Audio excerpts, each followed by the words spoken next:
चलो तो हम लोग कर्ल का कुछ प्रॉपर्टी, डाइवर्जेंस सबका देखा। एक टॉपिक देखिए यहाँ पर, there are two types of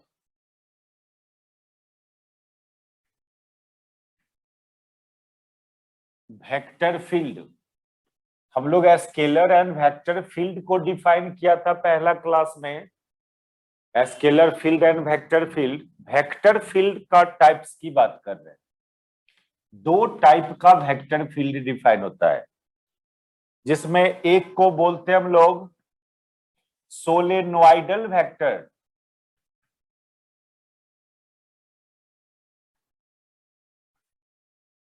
और इसका definition, if divergence of a vector will be zero, if divergence of a vector will be zero, then it is called solenoidal.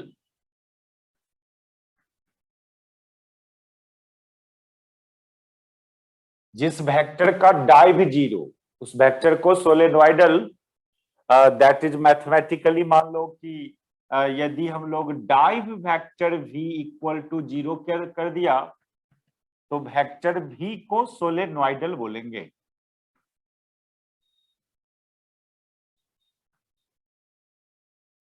अब सुनिए, पिछले क्लास में हम लोग एक प्रॉपर्टी किया था। ये प्रॉपर्टी हम लोग किया था पिछले क्लास में, div curl f equal to zero. इसको डेल ऑपरेटर फॉर्म में लिखोगे तो डेल डॉट, डाइव है तो del dot, curl f means del cross f, curl में क्रॉस, डाइव में डॉट। ये प्रॉपर्टी हम लोग पिछले क्लास में किया था, प्रूव किया था इसको ऑब्जर्व करो, और ये जो कंडीशन है सोलेनोइडल वेक्टर का, इसको ऑब्जर्व करो। दोनों को कंपेयर करेंगे। ये डाइव भी मींस जीरो, इसको आप यदि डेल ऑपरेटर फॉर्म में यदि इसको लिखना चाहते हो डेल ऑपरेटर फॉर्म में, तो डेल डॉट भी इक्वल टू जीरो। इसको आप एक इक्वेशन वन नाम दे दो, और ये पहले डिराइव किए हुए हो आप इसको इक्वेशन टू। तो comparing equation one and to,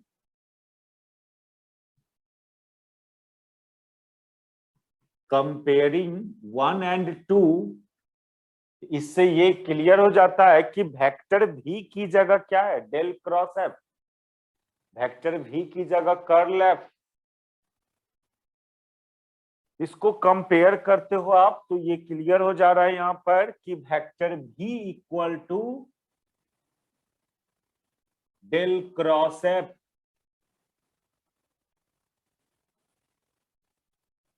उतारिए तो बात करते हैं इसके बारे में। और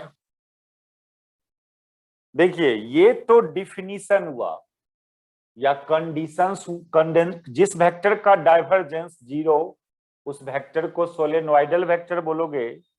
और इस बात को यूज किया, उस प्रॉपर्टी को, तो पता चला कि वो वेक्टर किसी वेक्टर के कर्ल से फॉर्म हुआ होगा। आप ऐसे समझिए, यदि कोई वेक्टर किसी वेक्टर के कर्ल से बना है तो उसका डाइव निकालोगे तो वो जीरो आएगा। ये वेक्टर भी एक न्यू वेक्टर f का कर्ल से बना था, तो जब हम वेक्टर v का डाइव निकाले तो वो जीरो आया। यानी उसी वेक्टर का डाइव जीरो होगा जो वेक्टर खुद किसी अदर वेक्टर के कर्ल से फॉर्म हुआ है, और वो उस तरह का वेक्टर सोलेनोइडल वेक्टर कहलाएगा। तो जो वेक्टर किसी अदर वेक्टर के कर्ल से फॉर्म हुआ होगा उसको सोलेनोइडल बोलेंगे, और उसका डाइव निकालेंगे तो वो जीरो आएगा। मैच करो बात को। डिफिनीशन तो था जिस वेक्टर का डाइव जीरो उसको सोलेनोइडल बोलना। पिछले क्लास हम लोग ये प्रॉपर्टी देखा था, div curl F equal to zero,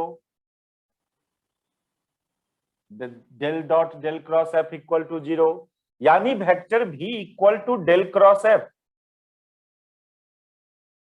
यहां डेल डॉट भी जीरो, वहां डेल डॉट इतना जीरो, यानी vector v equal to del cross F. यानी कौन वेक्टर सोलेनोइडल कहलाएगा? तो जो वेक्टर खुद किसी अदर वेक्टर के कर्ल से फॉर्म हुआ होगा। ठीक है, ये आप मैच कर रहे हैं इस बात को ना इक्वेशन से? Yes sir. उसी वेक्टर का डाइव जीरो जो वेक्टर खुद कोई वेक्टर के कर्ल से बना, और जब वेक्टर का डाइव जीरो तो वो वेक्टर सोलेनोइडल। तो एक लाइन पहले हम लोग लिख लें, फिर इस पर एग्जांपल्स की बात करेंगे। फिजिक्स में ऐसा कौन वेक्टर सब है जिसको आप सोलेनोइडल बोल सकते हो? तो इस प्रॉपर्टी को हम लोग ऐसे लिखें 10, if A vector is formed by, if a vector is formed by the curl of an another vector,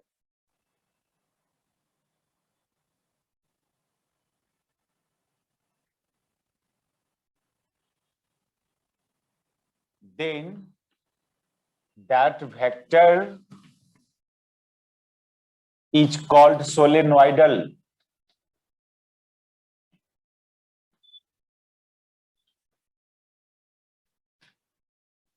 जो कोई वेक्टर किसी अदर वेक्टर के कर्ल से बना होगा उसका आप डाइव निकालेंगे तो जीरो आएगा और वो सोलेनोइडल कहलाएगा।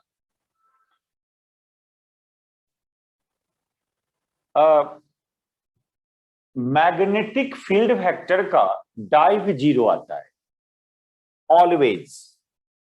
ये सेमेस्टर 2 में देखना क्यों जीरो होता है मैग्नेटिक फील्ड वेक्टर का डाइव। एग्जांपल्स में यहां पर magnetic field vector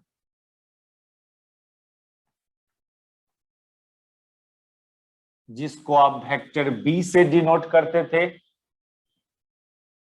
magnetic field intensity vector भी एच से डिनोट किया था उसको वेक्टर एच से डिनोट करते थे उसको मैग्नेटिक फील्ड इंटेंसिटी वेक्टर, इसको मैग्नेटिक फील्ड इंटेंसिटी बोलते हैं।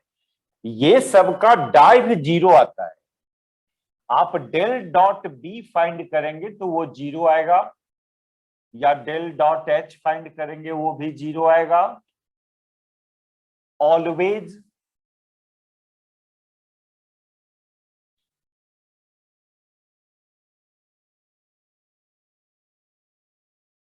अब ये कैसे, ये डाइव बी कैसे जीरो, डाइव एच कैसे जीरो, तो ये चीज आप सेमेस्टर 2 में देखना, इसका प्रूफ डाइव बी बराबर जीरो कैसे हुआ।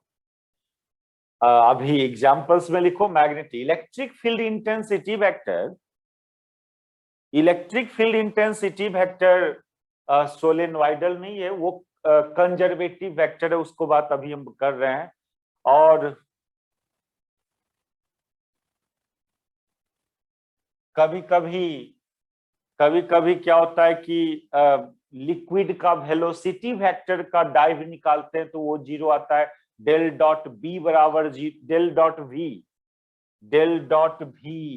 बराबर जीरो। तो ये सब जब फिजिक्स आएगा वहां पर, जहां पर ये सब सिचुएशन आएगा, देखना इसका फिजिकल मीनिंग क्या है। डाइव जीरो होने, डाइव बी का जीरो होने का क्या फिजिकल सिग्निफिकेंस है, फिजिकली क्या बताता है? बताता है ये कि जितना magnetic field lines crosses out through a close surface, उतने ही magnetic field line crosses into that close surface.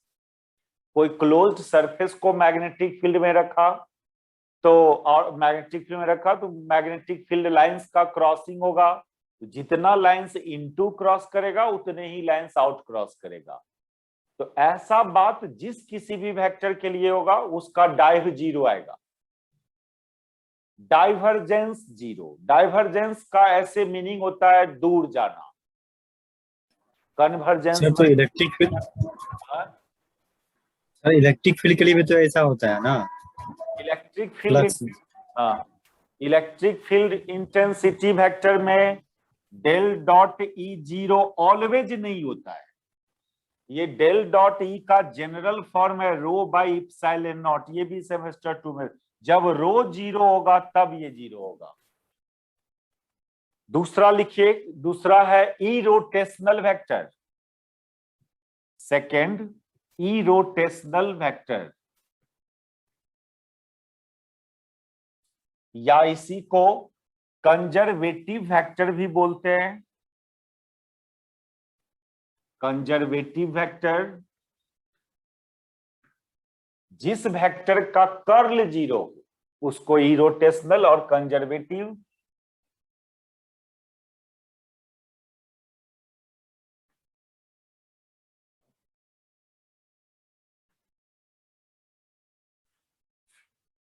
इसका डिफिनीशन है, if curl of a vector will be 0,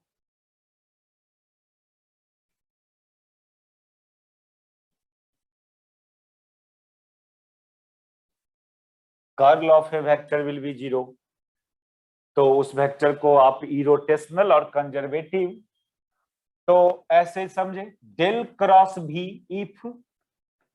if del cross भी equal to 0, then vector v is called conservative or irrotational।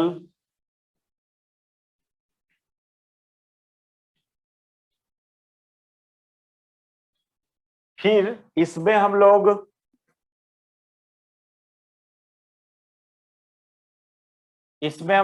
एक property देखा था पिछले class में, ये वाला property, curl grad phi equal to 0, ये प्रूव किया था पिछले क्लास हम लोग। कर्ल ग्रेड फाई बराबर 0, डेल ऑपरेटर फॉर्म में इसको लिखते हैं डेल क्रॉस, कर्ल है तो डेल क्रॉस, और ग्रेड फाई को डेल फाई, ये 0। अब इस दोनों को जब कंपेयर करते हो आप, इसको आप 1 मान लो, इसको 2, ये तो डिफिनीशन था, जिस वेक्टर का कर्ल 0 उस वेक्टर को कंजर्वेटिव और इरोटेशनल। और हम लोग एक प्रॉपर्टी ये देखा था, curl grad phi 0, del cross del phi 0, तो यहां पर डेल क्रॉस भी 0 और यहां पर del cross del phi 0, that is vector v equal to del phi.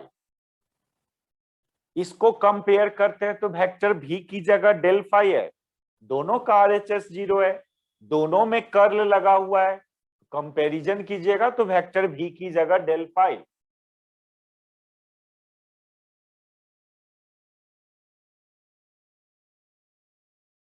तो कंपेयरिंग 1 and 2,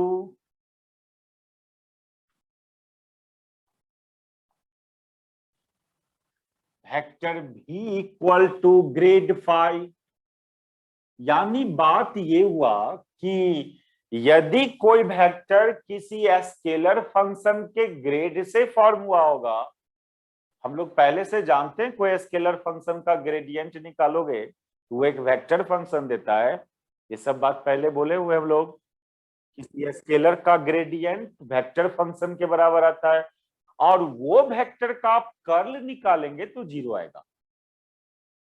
यदि कोई वेक्टर कोई स्केलर फंक्शन के ग्रेड से फॉर्म हुआ होगा और उसका आप कर्ल जाओगे निकालने तो वो 0 मिलेगा, और उस तरह के वेक्टर को कंजर्वेटिव और इरोटेशनल बोला जाता है। तो कौन वेक्टर कंजर्वेटिव होगा? यदि कोई वेक्टर कोई स्केलर के ग्रेड से फॉर्म हुआ होगा। इट मींस दैट कि if A vector is formed, if a vector is formed by gradient of a scalar function, gradient of a scalar function, then that vector is called conservative,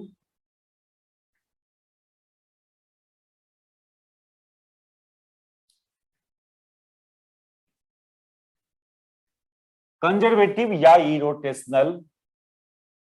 अब physics में देखिए वो कौन field है, कौन field vector है। अरे आप 3 फील्ड जानते हो, gravitational field, electric field and magnetic field. Magnetic field तो सोलेनोइडल, क्योंकि उसका डाइव ऑलवेज जीरो। उसका कर्ल क्या होता है? मैग्नेटिक फील्ड का कर्ल क्या होगा? डाइव जीरो होता है। कैसे कर्ल क्या होगा उसका? इलेक्ट्रिक फील्ड का कर्ल का क्या वैल्यू होता है, उसका डाइव का क्या वैल्यू, ये सब सेमेस्टर 2 का टॉपिक है। अभी हम लोग बस एग्जाम्पल के रूप में उसको ले सकते हैं। प्रूफ नहीं अभी करेंगे उसका, हम लोग सेमेस्टर 2 में उसका प्रूफ देखना। बहुत आसान है वो सब, बहुत आसान बात है। अब जब देखोगे तो देखो एग्जाम्पल्स में इलेक्ट्रिक फील्ड वेक्टर। अब इलेक्ट्रिक फील्ड में भी दो टाइप का इलेक्ट्रिक फील्ड की बात होता है। एक इलेक्ट्रिक फील्ड होता है जो पॉइंट फंक्शन है, ओनली एक्स वाई जेड पर डिपेंड करता हो, और एक इलेक्ट्रिक फील्ड जो X Y Z and time दोनों पर डिपेंड करता हो, पोजीशन पर भी और टाइम पर भी। और एक इलेक्ट्रिक फील्ड जो ओनली पोजीशंस पर डिपेंड करता हो। जो इलेक्ट्रिक फील्ड ओनली पोजीशन पर डिपेंड करेगा उस इलेक्ट्रिक फील्ड को इलेक्ट्रोस्टैटिक फील्ड बोलते हैं। और जो electric field position and time दोनों पर डिपेंड करेगा उसको, उस इलेक्ट्रिक फील्ड को इलेक्ट्रोमैग्नेटिक फील्ड बोला जाता है। तो जो इलेक्ट्रिक फील्ड पोजीशंस का फंक्शन हो, तो एग्जांपल्स में electrostatic field, simply electric field नहीं लिखना है, इलेक्ट्रोस्टैटिक फील्ड लिखना। ये कंजर्वेटिव होता है, इरोटेशनल होता है। सिंपली इलेक्ट्रिक फील्ड बोलने से इलेक्ट्रोस्टैटिक फील्ड मींस ऐसा फील्ड जो फंक्शन हो ओनली एक्स वाई जेड का, न कि टाइम का, उसको इलेक्ट्रोमैग्नेटिक फील्ड। तो इस तरह का इलेक्ट्रिक फील्ड जो होगा उसका कर्ल जीरो आता है, डेल क्रॉस ई जीरो आता है। और इसको आप कंजर्वेटिव और इरोटेशनल बोलोगे। पहले भी शायद 12 लेवल से भी ये बात सुने होंगे कहीं पर, electric field is conservative field, electric force is conservative force. Conservative force में ग्रेविटेशनल फोर्स का आप नाम लेते थे, इलेक्ट्रिक फोर्स को भी कंजर्वेटिव फोर्स। कंजर्वेटिव फोर्स का क्या डिफिनीशन होता था? जिस फोर्स का वर्क डन पाथ इंडिपेंडेंट हो, एक पोजीशन से दूसरे पोजीशन किसी भी रास्ता से जाइए और वर्क डन सेम आया तो कंजर्वेटिव फोर्स। या जिस फोर्स का work done along closed path zero हो, कंजर्वेटिव फोर्स। इलेक्ट्रिक फोर्स भी ये इलेक्ट्रोस्टैटिक फोर्स भी ये प्रॉपर्टी रखता है। इलेक्ट्रोस्टैटिक फोर्स का भी वर्क डन पाथ इंडिपेंडेंट होता है। इसलिए ये कंजर्वेटिव फोर्स, चाहे वो वेरिएबल हो या कांस्टेंट हो, ये कंडीशंस नहीं है कि कंजर्वेटिव फोर्स ग्रेविटेशनल फोर्स के जैसा कांस्टेंट ही होगा फॉर कम हाइट के लिए। कम हाइट तक ले जाते हो तो ग्रेविटेशनल फोर्स का वर्क डन कोई भी रास्ता से जाएंगे तो सेम आता है। कांस्टेंट और वेरिएबल दोनों हो सकता है कंजर्वेटिव फोर्स। इलेक्ट्रिक फील्ड, और जब इलेक्ट्रिक फोर्स कंजर्वेटिव तो फील्ड कंजर्वेटिव। और यूज भी करते थे, इलेक्ट्रिक सर्किट पढ़ते थे 12 लेवल में, तो वहां पर बोला जाता था कि दो पॉइंट के बीच का पोटेंशियल डिफरेंस, किसी भी रास्ता से जाएंगे सर्किट का कोई भी पाथ फॉलो करके तो सेम आएगा। कोई क्लोज्ड पाथ, कोई क्लोज्ड सर्किट है, उसका नेट पोटेंशियल डिफरेंस जीरो करते थे किरचॉफ्स लॉ में। क्या है पोटेंशियल डिफरेंस? क्या है? Work done against electric field है, work done against electric field along closed path, वही पोटेंशियल डिफरेंस हुआ ऑफ होल सर्किट। तो क्यों आप किरचॉफ्स लॉ में पूरे क्लोज्ड सर्किट के अलोंग का टोटल पोटेंशियल को क्यों जीरो करते थे? क्योंकि potential is work done against electric field, और इलेक्ट्रिक फील्ड का वर्क कंजर्वेटिव होता है, और कंजर्वेटिव फोर्स या कंजर्वेटिव फील्ड का वर्क क्लोज्ड पाथ पर जीरो होता है। इसका कर्ल जीरो। और एक प्रॉपर्टी अभी क्या बोला हम, जो वेक्टर का कर्ल जीरो उसको कंजर्वेटिव, और वो वेक्टर निश्चित रूप से कोई स्केलर फंक्शन के ग्रेडियंट के बराबर होना चाहिए। ये भी बात अभी डिराइव किया था। जो वेक्टर कंजर्वेटिव है उसको निश्चित रूप से कोई ना कोई स्केलर फंक्शन के ग्रेड के बराबर आना चाहिए। तो इस इलेक्ट्रिक फील्ड वेक्टर को कोई स्केलर फंक्शन का ग्रेडियंट के बराबर आना चाहिए, और वो आता भी है, और वो आता है माइनस ग्रेड भी। माइनस आप अपने मन से लगाओ यहाँ, where V is electric scalar potential।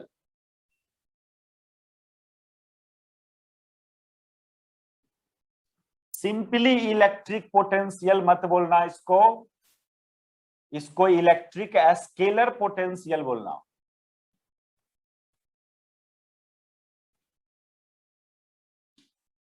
सिर्फ तो ये सब बात हम लोग सेमेस्टर 2 में प्रूव करेंगे। Electric field vector equal to minus grad V. अभी तो देखा ही था हम लोग ये कंडीशंस, मैथमेटिकल कंडीशन की कर्ल 0 होना चाहिए कंजर्वेटिव होने के लिए उस वेक्टर का, और एक कंडीशंस डिराइव किया कि वो वेक्टर कोई स्केलर फंक्शन के ग्रेड के बराबर आना चाहिए। तो दोनों बात है इस फील्ड के लिए। इस कर्ल ई का 0 होना, ये इसका क्या physical significance? Curl, curl means यहां पर रोटेशन को डिनोट करता है, कर्लिंग। आप 4 फिंगर को बोलते हो ना, कर्ल किया यानी रोटेट किया। कर्ल 0, रोटेशन 0, यानी उसका जो फील्ड लाइंस है वो फील्ड लाइंस रोटेशनल नहीं होगा, उसका फील्ड लाइन ओपन होगा। तो जानिए ना, इलेक्ट्रोस्टैटिक फील्ड का इलेक्ट्रिक फील्ड लाइंस ओपन होता है, क्लोज्ड नहीं होता है। उसका कर्लिंग 0, रोटेशनल, रोटेशन उसका 0, यानी वो क्लोज्ड कर्व नहीं होता है, electric field lines open curve होता है। ऐसे तो हम लोग ग्रेड, डाइव, कर्ल का फिजिकल सिग्निफिकेंस अलग से देखेंगे, फिर ये यही एग्जांपल्स वहां उठाएंगे हम। वो पूछा भी जाता है physical significance of divergence and curl. कोई वेक्टर का डाइव 0 हुआ, इससे क्या फिजिकल मीनिंग हुआ? मान लो कोई वेलोसिटी वेक्टर है लिक्विड का, उसका डाइव 0। डाइव का 0 का मतलब जितना इनटू क्रॉस करना उतने ही बाहर क्रॉस करना, कोई भी चीज का, तब ये उसका डाइव 0 होगा। अब कोई पाइप है, उसमें लिक्विड इंटर किया, फिर बाहर निकला अदर एंड से, तो जितना liquid per unit time inter किया उतने ही लिक्विड बाहर चला गया। तो लिक्विड का वेलोसिटी वेक्टर का डाइव 0 बोलेंगे।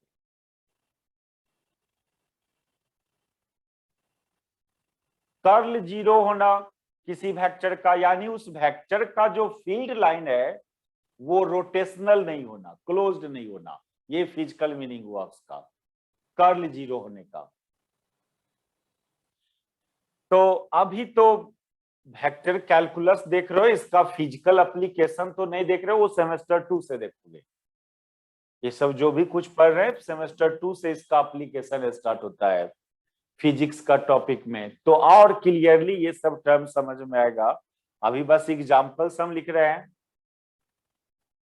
देखिए ये चीज 0 ओनली इस फील्ड का, जो फील्ड पोजीशन का फंक्शन हो, लेकिन जो फील्ड पोजीशन एंड टाइम दोनों का फंक्शन होगा जो इलेक्ट्रिक, उसका कर्ल 0 नहीं होता है, उसका कर्ल आता है कुछ और। उसका कर्ल आएगा माइनस dB/dt आएगा, देखना आगे सेमेस्टर 2 में देखना इसको भी। अभी कुछ रिस्ट्रिक्शन कंडीशंस, चलिए ये हुआ। और ये भी मत सोचना कि फील्ड बोला वेक्टर फील्ड, तो यही तीनों को वेक्टर फील्ड बोलेंगे। कोई भी चीज का फ्लो होगा तो उसको फील्ड बोलना है। कभी कभी लिक्विड का वेलोसिटी वेक्टर को भी वेक्टर फील्ड बोला जाता है, वहां भी स्ट्रीम लाइन डिफाइन करते हो। लिक्विड का जब मोशन होता है तो स्ट्रीम लाइन डिफाइन हुआ था, पाथ ऑफ मोलिक्यूल, लिक्विड का मोलिक्यूल जिस पाथ पर, वहां भी फील्ड लाइंस डिफाइन होता है लिक्विड का वेलोसिटी में। तो लिक्विड का velocity vector is also a vector field. Field बोलने का मतलब खाली यही तीनों फील्ड नहीं, कोई भी वेक्टर को फील्ड बोलेंगे जहां पर कोई चीज का फ्लो होता होगा। स्ट्रीमलाइन डिफाइन हुआ था वहां पर लिक्विड के केस में। और देखो अब आता है हम लोग का 3 टाइप का इंटीग्रल डिफाइन करना है। वो है line integral, surface integral and volume integral.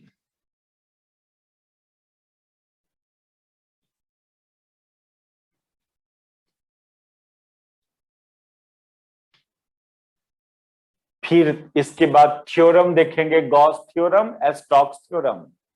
और उसके बाद आएगा ये डाइव कर्ल का फिजिकल मीनिंग। किसी का कर्ल 0 हुआ तो क्या समझना, डाइव 0 हुआ तो क्या समझना, या डाइव 0 नहीं हुआ तो पॉजिटिव होगा या निगेटिव होगा, तो पॉजिटिव आने का क्या फिजिकल सिग्निफिकेंस, निगेटिव का क्या फिजिकल सिग्निफिकेंस। ये 3 गो थ्योरम, ये पहले 3 इंटीग्रल, उसके बाद 3 गो थ्योरम है, Stokes theorem, Gauss theorem and Green's theorem. और फिर physical significance of curl and div. फिर ये चैप्टर एंड होगा। देखो line integral,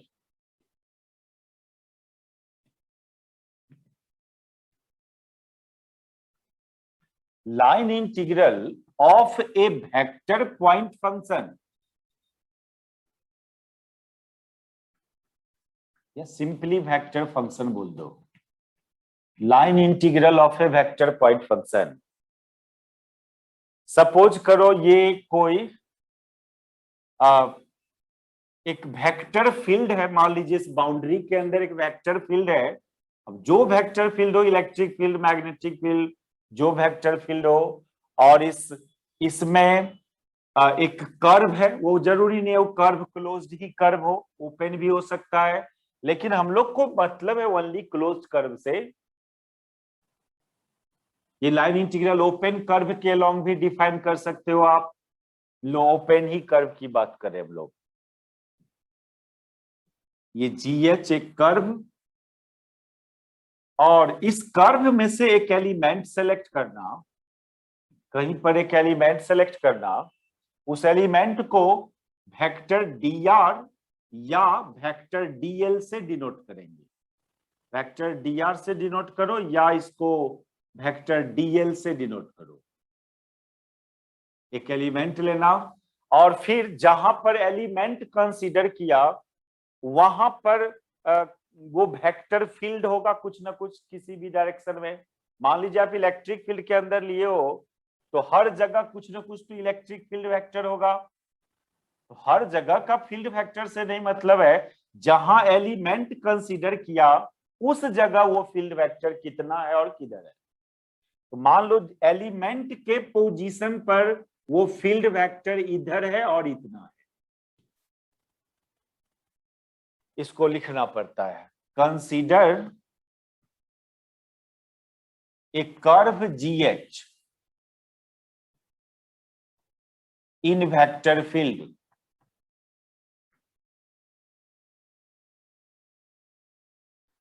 take an element, take an element vector dr from the curve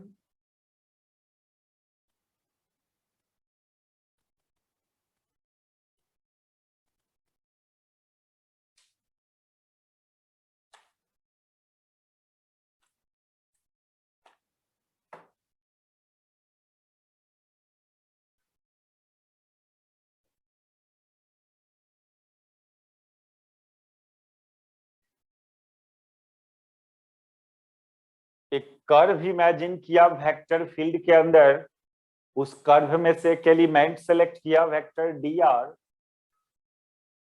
उस वेक्टर dr का नाम देना element vector, simply element vector बोलना है इस वेक्टर dr को। और जब वेक्टर डिफाइन कर रहे हैं तो इसका डायरेक्शन एंड मैग्नीट्यूड डिफाइन करना होगा। तो डायरेक्शन टेंजेंट के लॉन्ग कर्व के उस कर्व में ये हो तो उस कर्व के टेंजेंट के लॉन्ग इसका डायरेक्शन होगा। यदि यहां पर एलिमेंट सेलेक्ट किया, इसका टेंजेंट लग रहा है कि इधर आएगा। यदि कोई आदमी यहां से एलिमेंट लिया होता तो उसका टेंजेंट इधर जाता।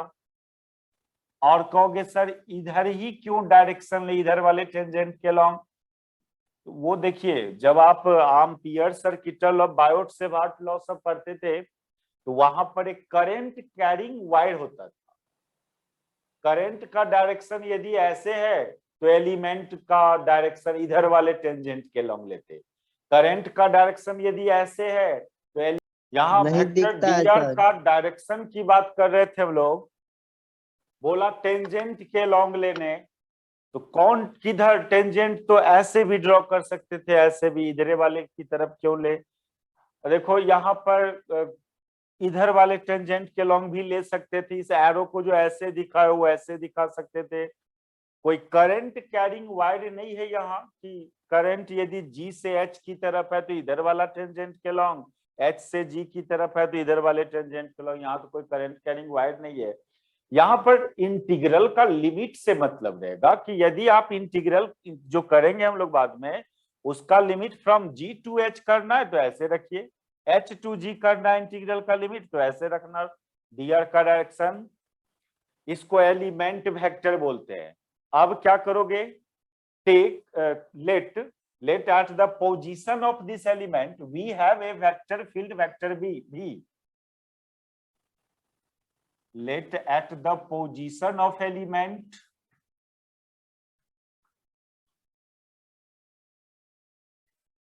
we have a vector function v.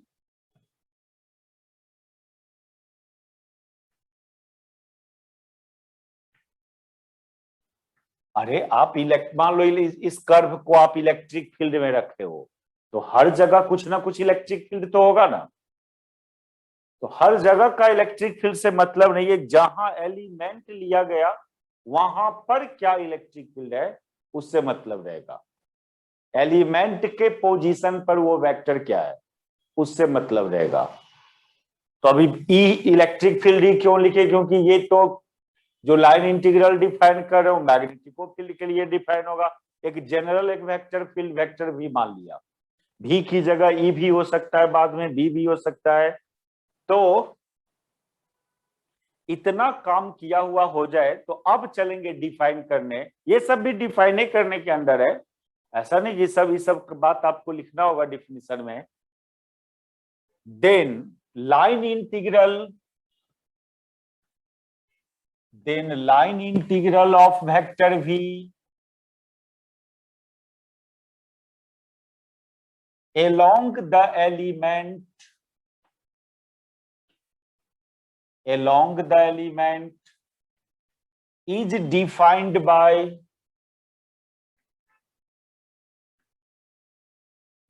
element is defined by ऐसे वेक्टर v डॉट dr। यही डिफिनीशन है, किसी वेक्टर का लाइन इंटीग्रल एलोंग एलिमेंट के एलोंग का लाइन इंटीग्रल, ये डिफिनीशन है। क्योंकि इंटीग्रल का साइन दे तो नहीं रहे हैं और इंटीग्रल बोल रहे हैं तो क्या कीजिएगा, ये मैथमेटिक्स का रूल्स है कि स्मॉल एलिमेंट के लिए कोई इंटीग्रल का साइन नहीं दिया जाता है, लेकिन बोलेंगे उसको integral, line integral of vector v along this element. यही डिफिनीशन है लाइन इंटीग्रल का, ये मैथमेटिकली ये डिफाइन है। हाँ, अब आपको पूरे कर्व के लॉन्ग का लाइन इंटीग्रल चाहिए तो फिर इसी को इंटीग्रेट कर लो from G to H। Line integral along whole curve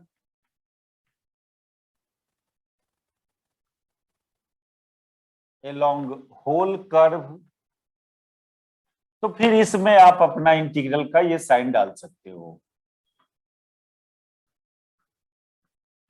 from G to H।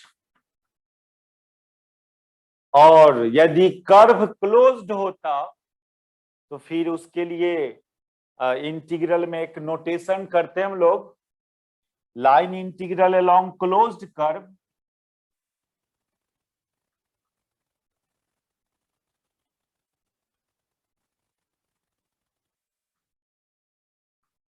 ये सर्कल का एगो साइन दे देना इंटीग्रेशन में।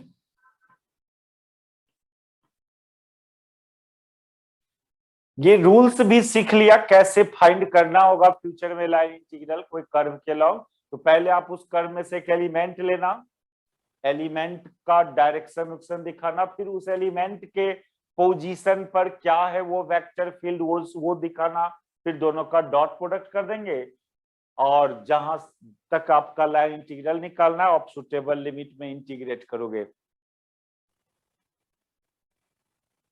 जरूरत पड़ेगा हम लोग को ओनली क्लोज्ड कर्व का लाइन इंटीग्रल का। ऐसे न्यूमेरिकल पॉइंट ऑफ व्यू से ओपन कर्व के वे लॉन्ग भी लाइन इंटीग्रल डिफाइन है।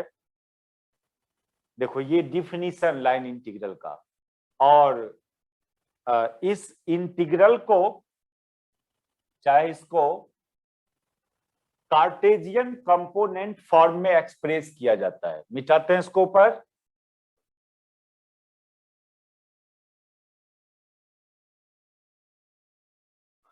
कार्टेजियन कंपोनेंट फॉर्म में लाइन इंटीग्रल का रिप्रेजेंटेशन।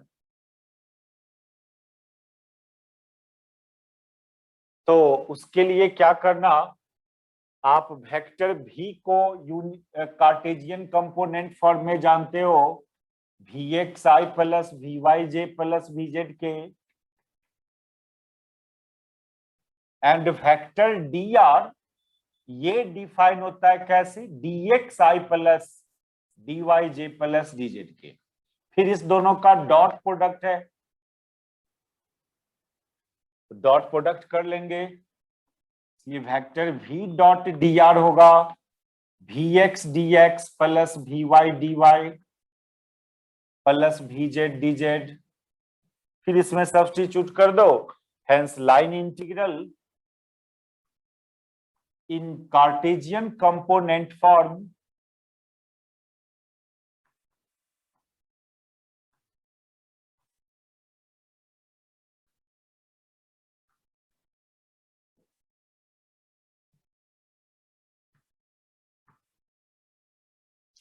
इसी की जरूरत पड़ेगा जनरली क्लोज्ड पाथ वाला का।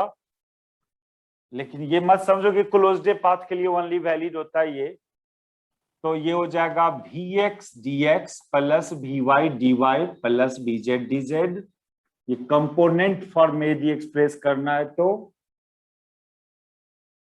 करेंगे। कुछ न्यूमेरिकल सब भी इस पर किया जाएगा, देखना कैसे फाइंड होता है। तो ये तो सिंगल इंटीग्रल है, लाइन इंटीग्रल में सिंगल इंटीग्रल ये उतना टफ नहीं होगा जब न्यूमेरिकल्स हम लोग करेंगे तब। सरफेस इंटीग्रल को देखिए,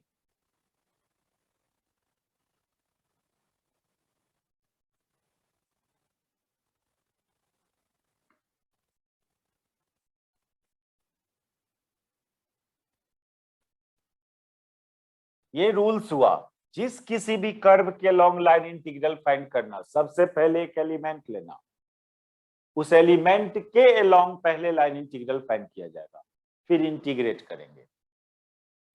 देखो जनरली क्या हुआ है ना, पर सब कुछ पहले स्मॉल के लिए दिया गया है और लार्ज के लिए है तो फाइंड करना, तो फिर आपके पास मैथमेटिक्स अवेलेबल है, लार्ज के लिए निकाल सकते हो इंटीग्रेशन करके। मैक्सिमम जगह देखिए तो जो ओरिजिनल डिफिनीशन वो फॉर स्मॉल क्वांटिटी के लिए दिया जाता है।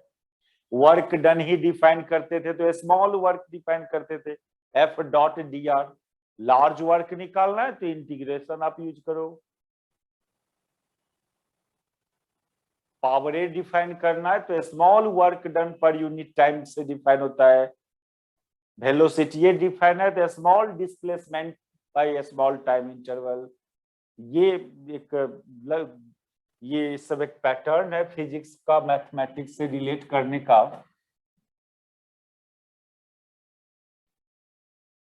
देखिए सरफेस इंटीग्रल,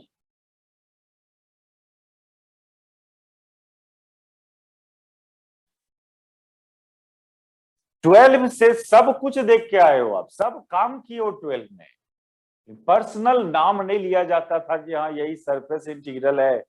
आप एम्पियर सर्किट लॉ देखे हो, अब बोला भी जाता था एम्पियर सर्किट लॉ में line integral of magnetic field along closed path equal to mu naught into current enclosed.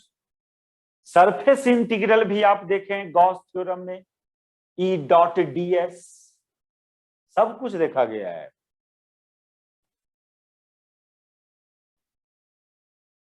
Surface integral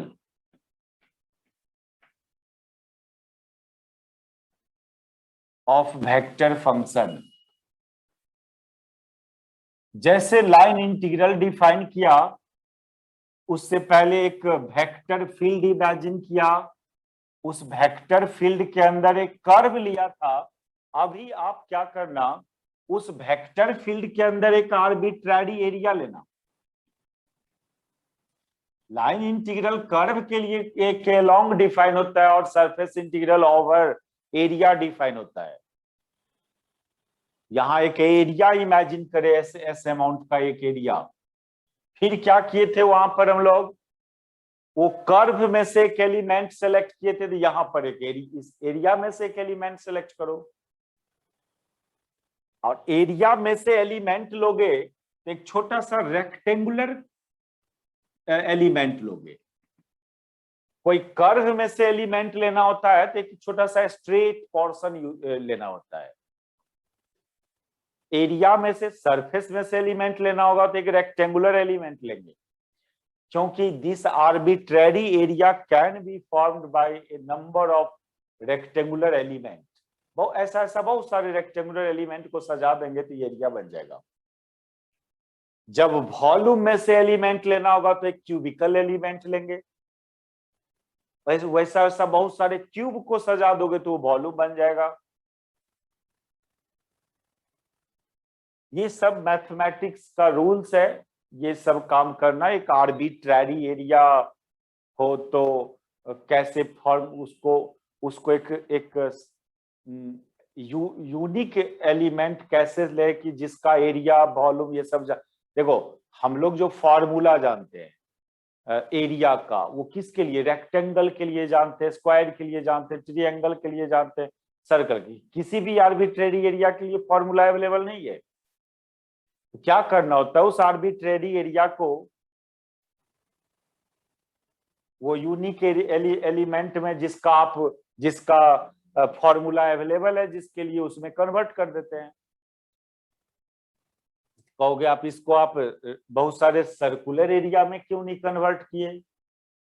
ये भी मैथमेटिक्स में यहाँ पर ये रूल्स है कि आप इसको कोई भी आर्बिट्ररी एरिया को, देखो ये क्लासिकल मैकेनिक्स ये कहता है। फिर हम लोग इलेक्ट्रिसिटी एंड मैग्नेटिज्म के बेसिस पर देखेंगे तो कोई भी आर्बिट्ररी एरिया को ए नंबर ऑफ रिंग का सिस्टम माना जाता है। लाइट एक्सपेरिमेंट ये बोलता है कि किसी भी आर्बिट्ररी एरिया को आप ए नंबर ऑफ रेक्टेंगुलर एलिमेंट में मत समझो, ए नंबर ऑफ रिंग में कन्वर्ट करो उसको। ये लाइट का एक्सपेरिमेंट और इलेक्ट्रिसिटी एंड मैग्नेटिज्म का एक्सपेरिमेंट ये बोलता है। लेकिन क्लासिकल मैकेनिक्स में लोग आर्बिट्ररी एरिया को ए नंबर ऑफ रेक्टेंगुलर एलिमेंट का सिस्टम मानता है। आप ये पढ़े होगे फैराडे लॉ ऑफ इलेक्ट्रो, ये एक ईडी करंट पढ़े होगे। ईडी करंट में एक प्लेट लिया जाता था और उस प्लेट को सोलेनॉइड का पर रख देते थे और सोलेनॉइड में करंट फ्लो करवाए, तो इसमें सर्कुलर शेप में करंट इंड्यूस्ड होता है, सर्कुलर शेप में। तो यह कहना चाहता है कि this plate is the system of A number of ring, ना कि ए नंबर ऑफ रेक्टेंगुलर एलिमेंट। ये एक्सपेरिमेंट का ये रिजल्ट है।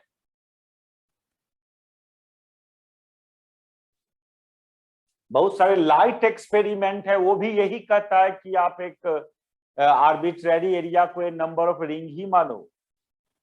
Light experiment and electricity and magnetism experiment. लेकिन लोग क्लासिकल मैकेनिक्स में लोग एरिया को रेक्टेंगुलर एलिमेंट का सिस्टम मानता है। लाइट वाला भी देखिएगा, सेमेस्टर 2 में ऑप्टिक्स पढ़ेंगे हम लोग, वहां पर देखना, वहां पर एक आएगा जहां पर ये प्रूव हो जाएगा कि हाँ एक आर्बिट्ररी सरफेस जो है वो रिंग का सिस्टम है। अच्छा, तो एक एलिमेंट लिया, इस एलिमेंट का एरिया वेक्टर डिफाइन होगा। जैसे वहां पर एक एलिमेंट लिया, उसका element vector simply dr vector, यहाँ पर एरिया वेक्टर बोलेंगे, तो इसका एरिया वेक्टर को लिखेंगे वेक्टर ds। इसका भी अपना एक डायरेक्शंस होगा, तो इसका डायरेक्शन वेक्टर ds का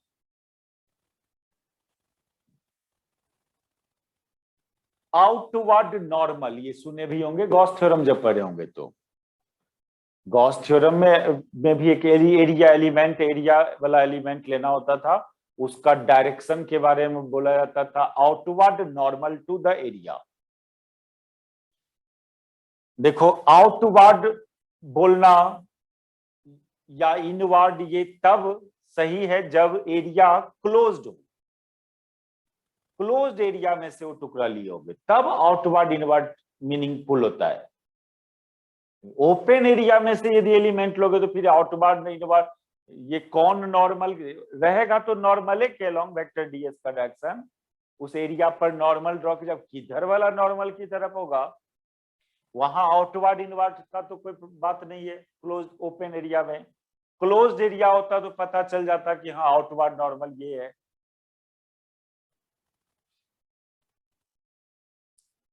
अभी हम वेक्टर ds को लिख तो दे रहे हैं आउटवर्ड नॉर्मल, लेकिन ये ओपन एरिया के अलोंग होगा तो कौन नॉर्मल, वो देखा जाता है फील्ड का डायरेक्शन को। देखो ऐसा मान लो ये ओपन एरिया है, ये एक प्लेट है, फील्ड का डायरेक्शन ऐसे है, तो अब आप इसमें से कोई एलिमेंट कंसीडर करते हो, इस एलिमेंट का नॉर्मल इधर वाला नॉर्मल के अलोंग लेना।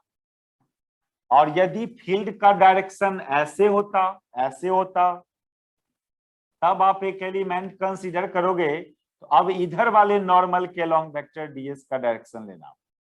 लेकिन यदि क्लोज्ड हो, जैसे ये स्फेरिकल सरफेस है, इसमें से एक एलिमेंट कंसीडर किया, इस एलिमेंट का ऑलवेज आउटवर्ड ही लेना, ऑलवेज आउटवर्ड। इसका चाहे फील्ड अंदर की तरफ हो या फील्ड बाहर की तरफ हो, फील्ड अंदर की भी तरफ होगा फील्ड, तब भी इस एरिया वेक्टर का डायरेक्शन आउटवर्ड ही लेना, तब फील्ड के डायरेक्शन पर नहीं जाएंगे। लेकिन ओपन होता है तो फील्ड का डायरेक्शन को देखना होता है। फील्ड का क्रॉसिंग इधर से उधर हो रहा है तो उधर वाला नॉर्मल के लॉन्ग, फील्ड का क्रॉसिंग ऐसे हुआ तो इधर वाले नॉर्मल के लॉन्ग। लेकिन क्लोज्ड एरिया के केस में ऑलवेज आउटवर्ड नॉर्मल। तो एक एलिमेंट लेना, उस एलिमेंट का एरिया वेक्टर दिखाना, और जहां एलिमेंट लिए हो वहां पर कुछ ना कुछ वेक्टर फंक्शन होगा, वेक्टर v। ये बात तो वहां भी किया था लाइन इंटीग्रल वाले में। अब फिर दोनों का डॉट प्रोडक्ट कर देना, वो सरफेस इंटीग्रल डिफाइन कर देता है।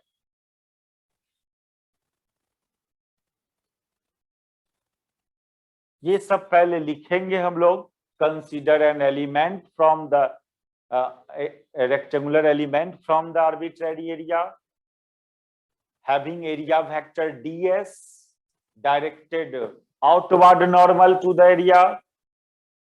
फिर बोलेंगे कि at the position of element we have a vector function v, then surface integral across this element is equal to v dot ds।